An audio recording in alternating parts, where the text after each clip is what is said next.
Hello and good evening. This is the Composite, and I am Deanne Battle, the host. I believe this is episode 15. So thank you for joining me, or if you watch it afterwards, thanks for that as well. Hold on, I'll explain the setup in a second. I'm in a different location, still minimalist, right? But yeah, I'm in a different place. So I'll explain that in a second. What I'm trying to do, folks, is see if I can use a filter to get okay. I'm still trying to figure this out.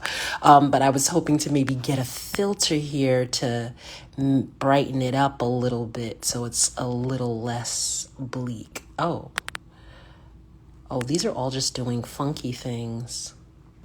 There was one before where you could just mess with the coloring a bit. Okay, I won't spend too much time on this. So let me try one more thing. And then we'll go ahead and get started with the episode. No, that's not it. And I literally just saw it. Oh.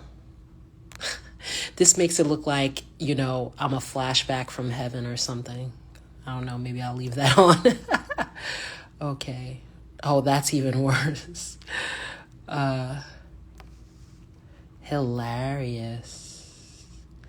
Oh, I'll give you an aha do do do do do do do do do type of situation. All right. That's creepy. I don't even like my own face that much. Don't want to see that. This is really a fascinating social media site here. Okay. All right. So, yeah. There was a little option that had a B, and I thought I would be able to, once I started the live, use that to manipulate it. It was like you could pick the different color filters, right, just to brighten it up a bit. But, so that's not working. But, again, I'm very grateful, continually grateful for anybody that checks the show out. So I'm here. Okay, so there was another hiatus, surprise, because I'm traveling, right? And so that explains the different setup. So I'm not actually going to have too many topics this evening. Two things I wanted to talk about is my writing, because that's why I'm traveling, and the Montgomery, Alabama incident, beat down.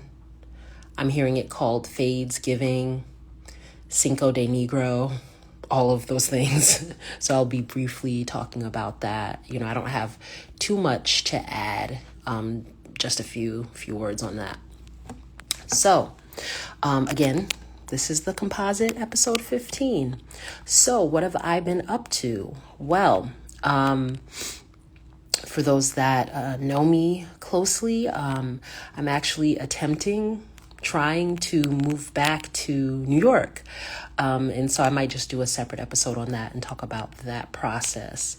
But I left New York in 2011, and I was still working in Manhattan, but I was commuting from New Jersey about an hour and a half either way, from North Jersey. And so it just got to the point where financially and just the toll of the commute and stuff were just, too much. And so I, looked for opportunities elsewhere. And so from 2011 until now, I've been peripatetic. I've taken, different jobs in different areas and stuff. And it looks like the road is leading back home. And I'm feeling good about that. I'm feeling nervous, but, yeah, that might just, have a separate episode just to talk about that. And not because, there's any big lead up or anything. Excuse me. It's very humid. So the hair situation is, you can see it is what it is, right? But I will say, though, I did have, when I had my locks retightened, I asked her to go in and clip the ends because, I dyed it. They were looking really crispy. So I like that she fixed that. I might have talked about that on the last episode, but non-stringy hair is the business. So it's cultivating, it's developing, and we'll see what it finally ends up looking like. But I'm happy with it right at the moment. So from 2011 until now, I've lived in different areas and I haven't been in New York that much. And, I've missed it, but a lot of that time, I spend a lot of that time just decompressing from the stress of like trying to survive, by myself in the city. But, I've been traveling. So I came to New York to stay with family for, a day or two. And then drove up to New England because I'm at a writing conference. And it was good to be home. It was good to see people, good to see family, good to see family friends, people I hadn't seen in like 2 decades. So it was good, and it was quiet. So that was nice. So I drove up to New England yesterday evening. And I contemplated, doing an episode last night. But as you can see, I'm still beat. Anytime I try to like slow it down, calm down, take it easy, it doesn't work out. It's like either an all or nothing proposition. I'm either spending like the whole day just glued to the couch, can't move, or, running around like a mad woman. So I'm in the latter stage here. But I drove to New England and I'm here for a writing conference. And I'm workshopping my short story collection. And so I submitted, 2 rough stories that I'm working on. One that I'm finished with and one, based on my outline and how it's feeling. I'm about a third of the way through the second story. And I really aspire, to have a rough draft of the whole collection done before the end of the year. I mean, if I had it done by spring, that would be okay too.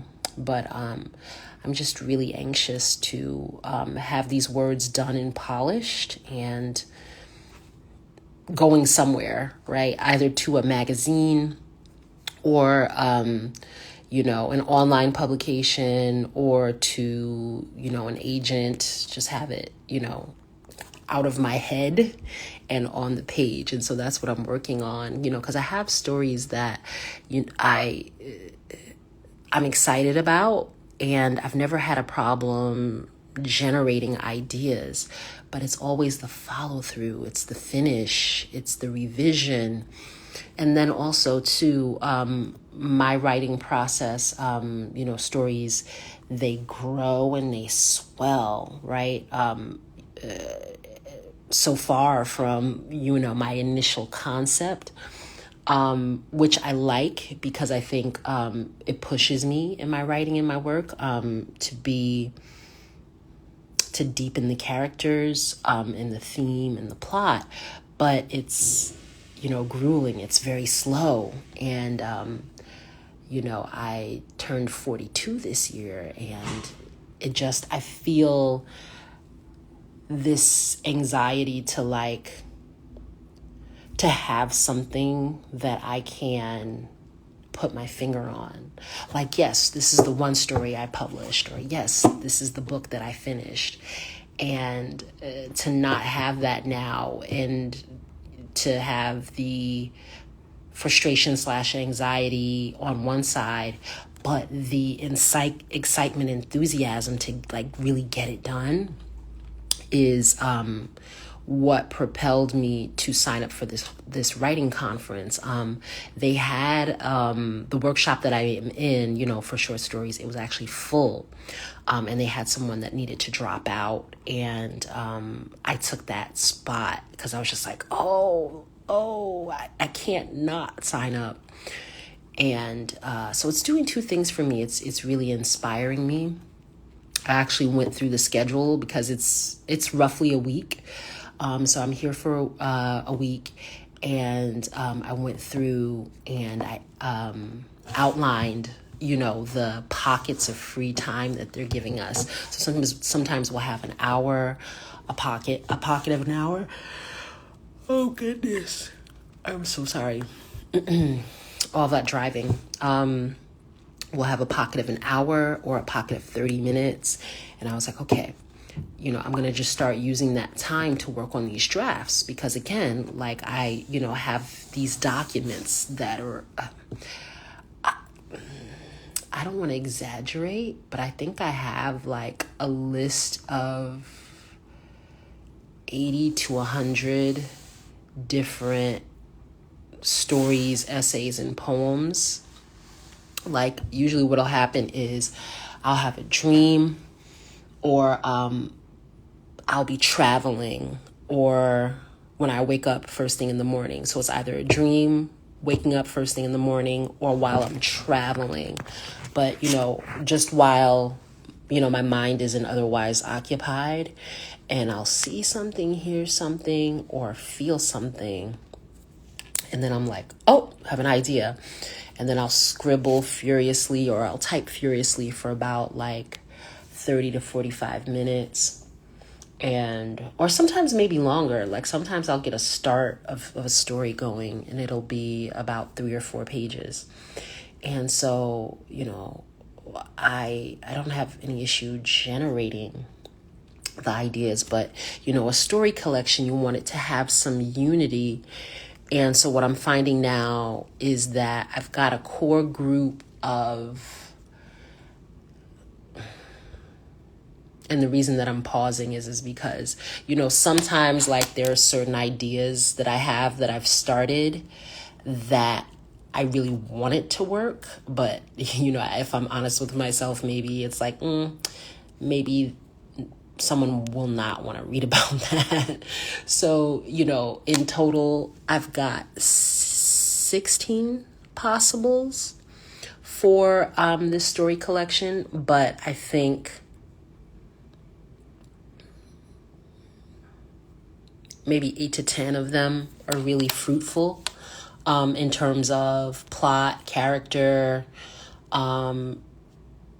me, being able to work through it, because sometimes I'll have an idea and then it'll take me a few years to really understand what's going on in my head. It's definitely a process of exploration for me. But nevertheless, my goal with this week is to just get that feedback on a couple of stories. And then I actually have a new one that I had the idea for, but I was inspired by some things that people were talking about today in the different talks and workshops and stuff. And so I just went ahead and got started with it. And so between the two that, already exist that I'm working on, and the new one that I'm generating, just some stuff to come away with, and just an understanding of, the deeper layers there. One mentor that I have suggested that I do a linked collection based on place. Sometimes people do linked story collections based on like a character or a theme.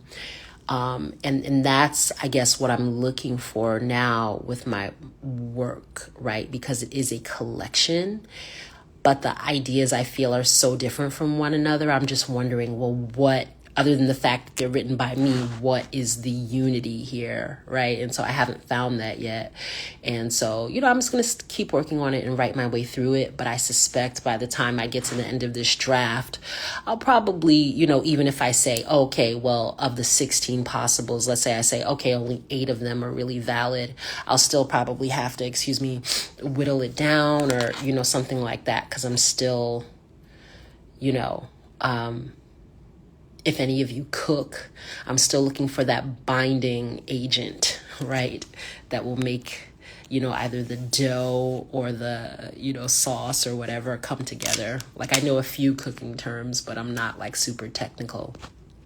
I had a stint in my 20s where I was contemplating going to culinary school because I was writing about food and, was really into food and had, I think, a somewhat sophisticated palate. But for those that know me, in 2017, I had a gastric bypass, and that forever, changed my relationship to food. I would say the first 3 years after I had the surgery, like, food didn't really taste like much of anything. My taste buds have come back to a certain extent, but it's definitely, my palate is not what it was. And I also don't, the sensory element of food, right? Like, if something's, on, the sweet part of your tongue or the salty part of your tongue, or even just the texture of it. Is it cold? Is it hot? Is it, does it have, like, I'm thinking of potato chips right now. Like, is it ridged? Is it, creamy and all of that stuff? I used to be very specific about that, in descriptions and talking about food with people and stuff. And that's gone away for the most part. And so, but binding agent, I do remember that, right, from food shows and things that I've saw. So I'm looking for the binding agent. What is the binding agent for this story collection? And I graduated from Vermont College of Fine Arts, and I just found that because it was a low residency program, meaning that you're not like on campus for your master's for 2 years straight. It's, you're working independently, you're working with a mentor, and then you go ahead and show up for what are called residencies, which are usually 9 to 10 days of just intensive writing workshops where you're getting feedback on your work, where you're giving feedback on other people's work. That's the AC in this room. My apologies. Hopefully it's not too loud. Hold on a second. Let me just check the volume. Okay, I just turned it up. So let's see, how long have I been on here? Okay, so hopefully the first 15 or 16 minutes are not too low. So intensive workshops, right? So giving feedback on other people's work, receiving feedback on your own work. I guess the performance element, reading from your own work, watching the faculty mentors read from either new projects or things that have been published, having an opportunity to buy the people's books that you're studying with or studying alongside of. Some of the colleagues in the workshops have been published already. And then craft talks, right? How does one put together a short story collection or an essay collection or a poetry collection? And so I've gone to a couple of craft talks, today, and gotten some really good book recommendations. And so, all of that being said, this particular soup of artists and writers and poets that have assembled, it always really sparks a lot of inspiration in me. I feel like in my daily life, people know that I write and stuff like that, but I don't feel like anybody's really that interested. But when I come, to these workshops and conferences and different events of that nature, I feel, seen as an artist. I feel taken seriously as an artist. And I think that really inspires me, right, to keep going. And so I actually, in between dinner and the faculty readings, I took time and, started that story idea that I had. It was really cool. If I can stay awake, it might be a bit of a late night because I'm, just feeling excited to get, some words on the page. Like, even if I could just get, like, let's say 3 paragraphs or a full page done, that would be exciting. And other things. That's other than moving and restarting my life yet again. That's the priority, being healthy, right?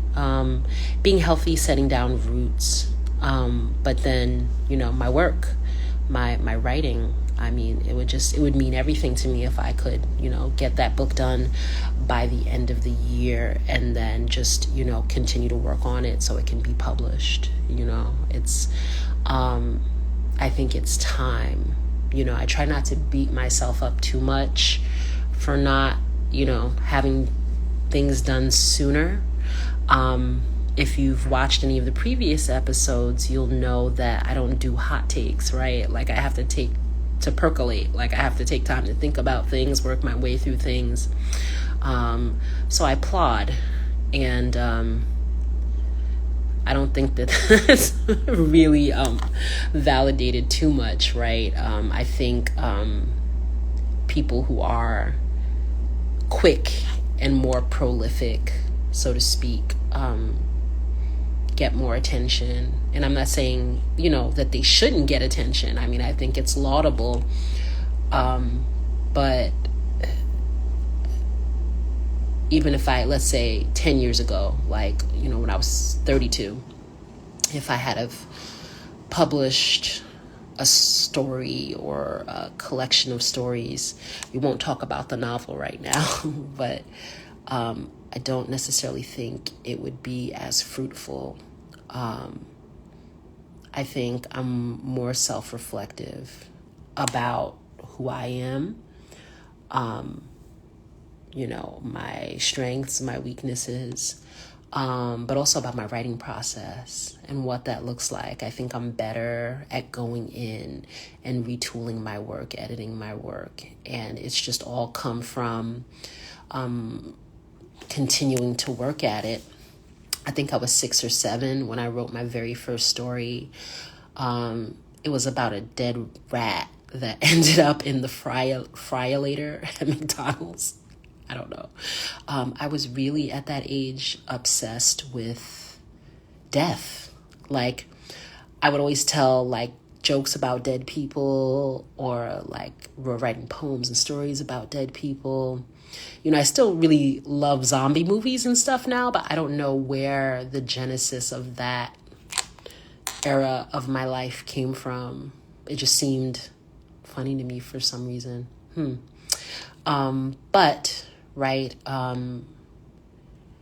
think my evolution where my work is now was a very hard-won process. Just from when I was working as a teenager, when I had internships, and then during the summers in college, then during, undergrad while I was in college, I was just constantly taking classes, getting introduced to new authors and writing and generating material that wasn't very good, but, continued to do that work. And then, if anybody who's from New York, when I was working as an administrative assistant, Gotham Writers Workshop, they had workshops that would be from 8 to 10 or 7 to 10, something like that, in the evenings. And so I would work all day, and then for 10 weeks on a Tuesday or a Wednesday, go to a writing workshop, and then on the weekends working on new stories or, new techniques and stuff like that. So it's been a lot of work. Now, it hasn't been consistent, and I think that mostly just comes down to my lifestyle. I think just stress and economic insecurity and things like that and then just worrying about money constantly, or, just feeling like I was stuck in these dead end jobs and things like that. I think that took my mind, off the game, and made me a bit despondent, right? Because that's mostly not the only thing that I wanted to be doing, but that's mostly what I wanted to be doing, is writing and researching and working on these stories. And it's just like, I got a little hopeless at one point, because I was just like, when am I going to be able to create a lifestyle where, I can be doing that, working on my writing, like, let's say half the time, or 75% of the time. And I'm still not there yet, but I think, or I'm hoping, moving back into higher education, and getting out of the grind of private schools will give me that time, because not having that time, it just feels like there is, I think, if you're a writer who you write primarily for the process itself, the fame and, I guess the money, what money, but the money and, things like that, the prestige, intellectually or socially and things of that nature, or the fans or something like that, like the readers, that might be rewarding. But if you're someone who loves that process of working your way through a sentence, developing a character, working with, motif and theme and allegory and all of that, just getting lost in these worlds that you're creating.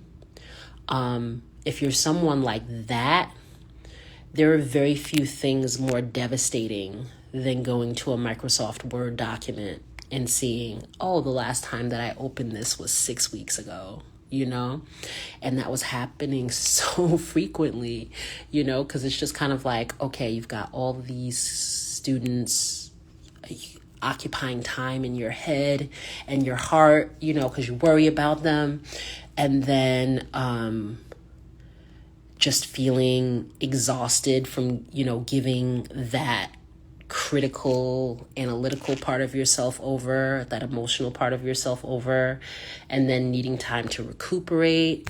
And, weekends are only like 2 days, right? And then what happens if you're at a school where you have like a weekend obligation? Those weekends are, especially devastating, because it's just kind of like, oh, I lost a Saturday, or I lost a Sunday on dorm duty. And it's just kind of like that document. It's been 6 weeks. It's been 6 months, right? And so that, I think, accumulated and just made me despondent, and just made me feel like, yeah, maybe I don't need to be writing. Maybe I should give up,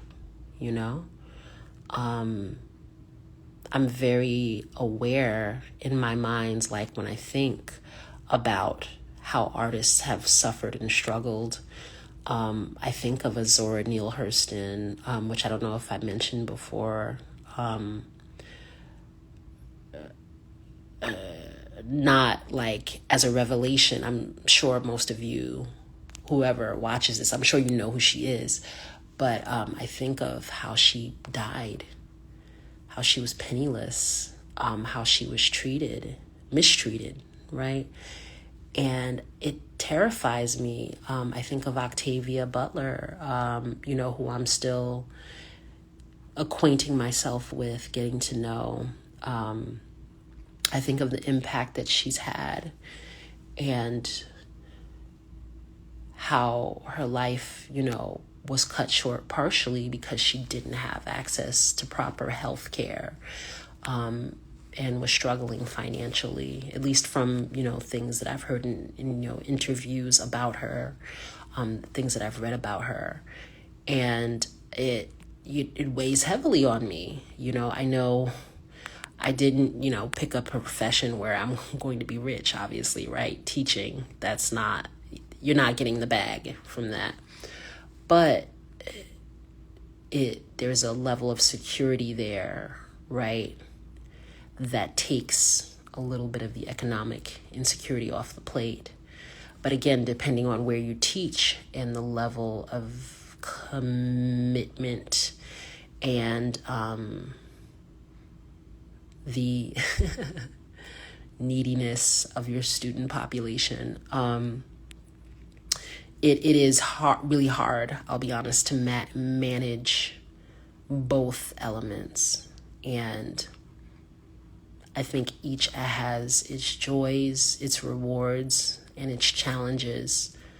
But, my prayer is that going back to the college level will free up a little bit of time, even if it was, let's say, 5 hours a week, which sounds like a lot to me. But there are certain writers where if they're writing every day, 5 hours might be nothing. But that would make such a huge difference for me in terms of moving the needle on this specific project before I go back to my novel to retool it. So I'm very grateful to be here at this conference and for the opportunity to have accountability to myself for my dreams, the opportunity to recalibrate, right, and to celebrate storytelling. Storytelling is so important. We really need it.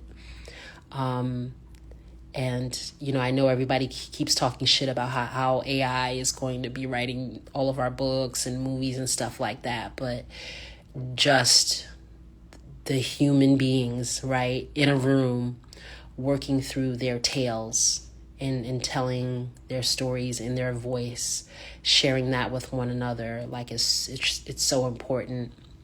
And I always find such a sense of renewal from it. So I definitely will be doing some writing tonight. I don't want to get carried away because I have to pace myself. I still have, Wednesday, Thursday, Friday, Saturday, and I guess part of Sunday morning. So I still have technically 4 full days. So I really want to pace myself so I can maximize what I get out of this. But, hopefully several revised pages and a few new pages. So that's what I'm working on. It's exciting. Let's see what else.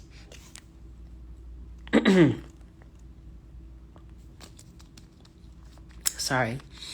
A little congested there. Hold on. Maybe I've got some ginger ale here.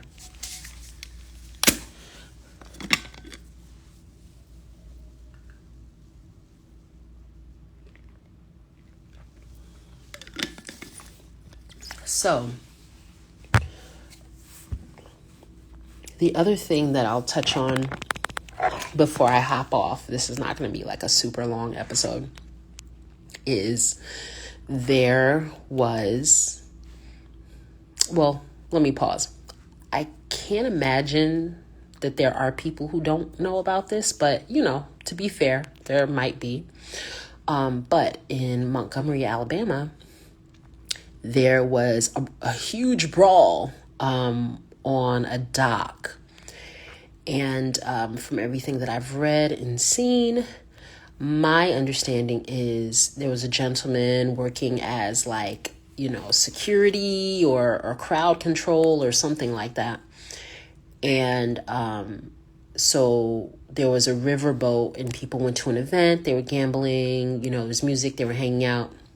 And it's this huge riverboat that needed to dock. However, there was a smaller boat, with just average everyday people on it. And they were in the way, right? So the boat couldn't dock because of where their boat was.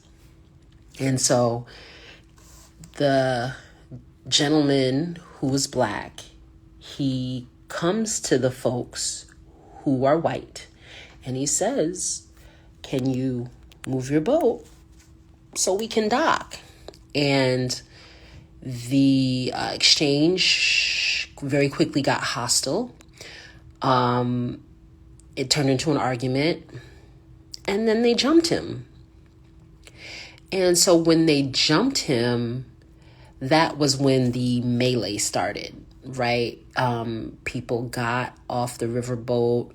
Somebody swam across like with the quickness, and they threw down. Like, it was definitely an extensive fight. And the internet has been littered with commentary and videos and memes. And it's just, I'm sorry, it's been hilarious. A lot of people are like, oh, it's, if you're laughing at it, then you're glorifying violence or something like that. Here is the thing. And this is like the only thing that I have to add to it, because I haven't seen anybody have this take on it. I'm not saying they didn't. I'm just saying I haven't seen it. The thing that I'm really struck by is, here is the riverboat. And from everything that I saw, like, predominantly the folks on the riverboat were black. And then, again, everybody on the smaller boat, they were white. So in that moment, right, when the guy comes over and he asks them, like, can you move your boat? I just wonder what their thought process was.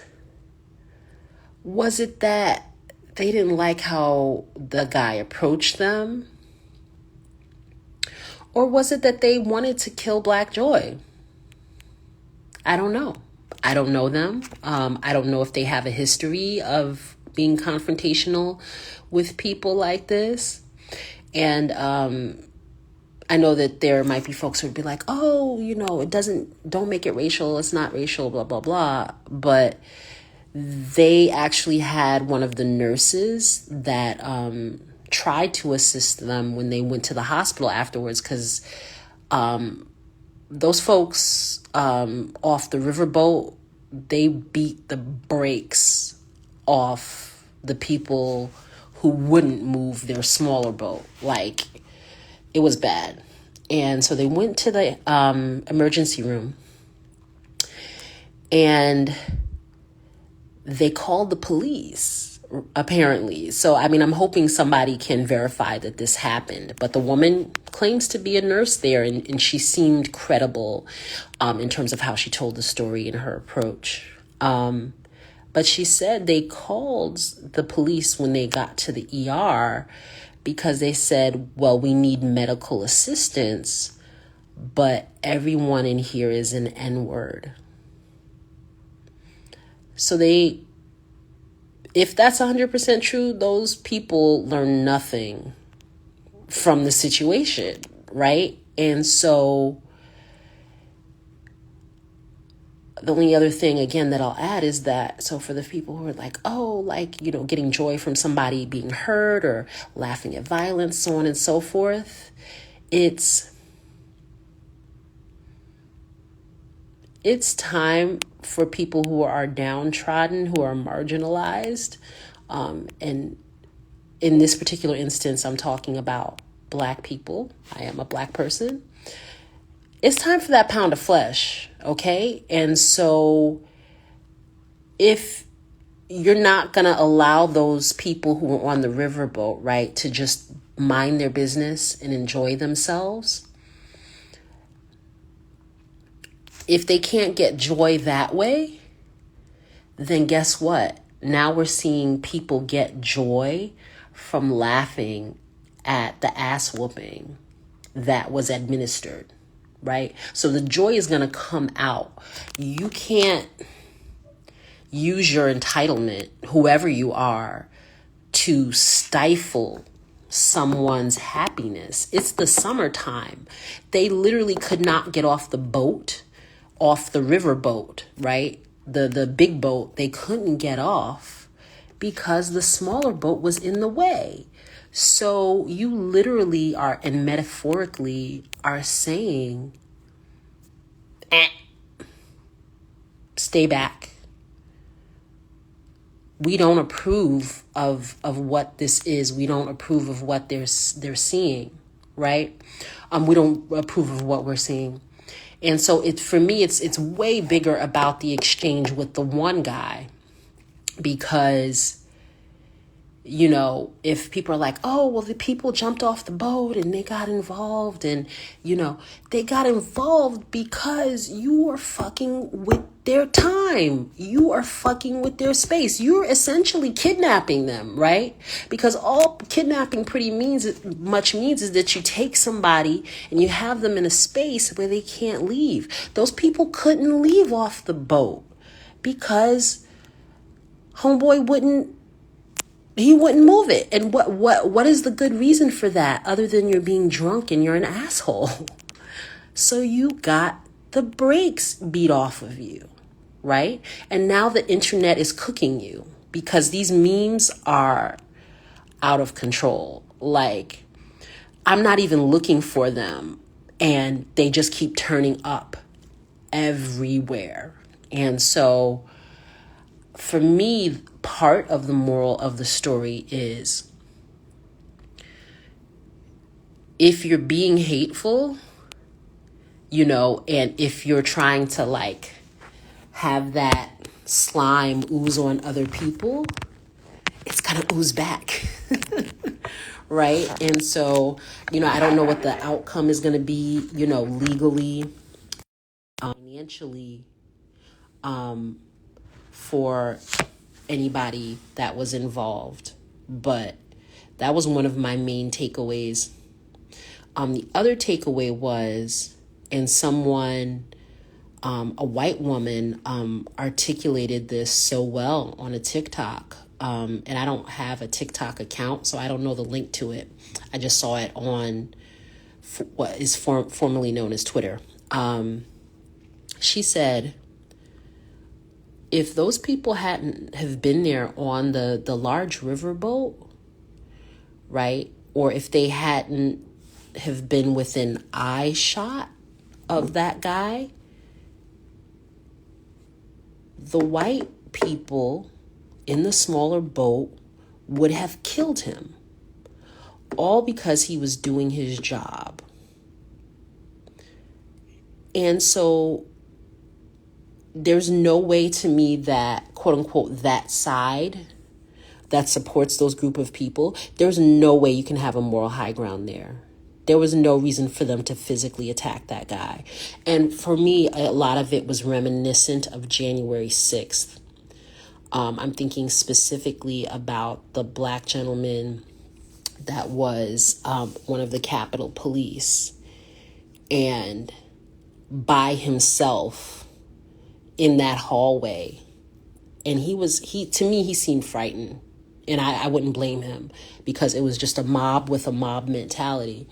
But by himself, single-handedly, right, stopped Ashley Babbitt from being the, you know, catalyst for everyone overtaking that hallway, at least. And I thought of him, and I'm just like, how many times does this have to happen? How many times does it have to be filmed before certain groups take accountability for their people? Like, you know, I'm very aware, you know, as a black person, and I talked about this during the Carly Russell incident.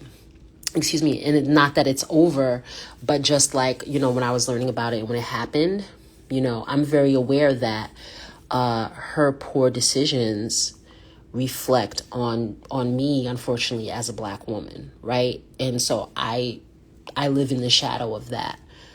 But there's something about the way, right, that whiteness is constructed, that certain, I'm not going to say all, certain white people just try to avert their gaze from the poor behavior of other people in their community. And I'm like, no, if I can't avert my gaze from the poor behavior of people in my community, you can't either, right? So it's just like, it's just, I would like, hopefully, to see as this situation unfolds, more people just condemning that approach. If a Black person says something to me that I don't like, I'm going to spit on them. I'm going to call them the N-word. I'm just going to jump them. And it's just like, post-Obama, we are not a post-racial society. They were going to kill that guy. And so, yeah, when I see a meme of Luther Vandross next to a folding chair, that shit is fucking hilarious. And with that being said, thank you for joining me on the Composite. This is still season 1. I'm going to probably need to wrap season 1 up soon. But episode 15 or 16, I'll label it correctly when I repost it. And so thank you to anybody that watches the replay. And you have a blessed night. Oops.